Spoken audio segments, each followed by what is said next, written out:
una gran cavolata questo tipo di redditometro.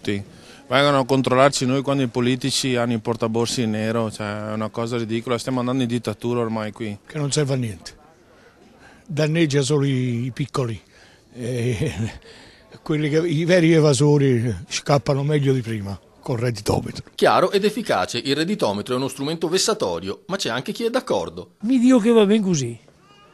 Adesso vediamo come che sia, vediamo come chi fa e come chi prova.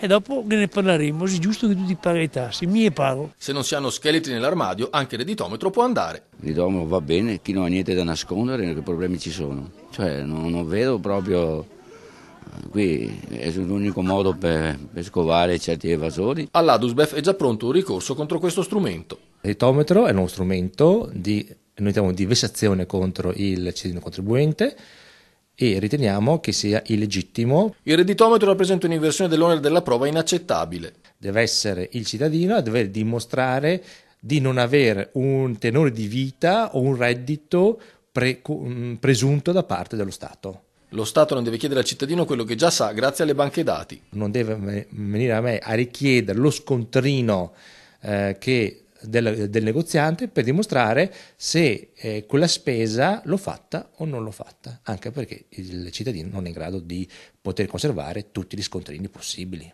La paura del redditometro sta provocando effetti collaterali curiosi. I commercialisti stanno chiedendo ai clienti di abbassare un attimino la cilindrata della vettura. E c'è chi è corso subito ai ripari. Aveva preso per la moglie un 1.800 e l'ha abbassato a un 1.000 per rientrare nei parametri.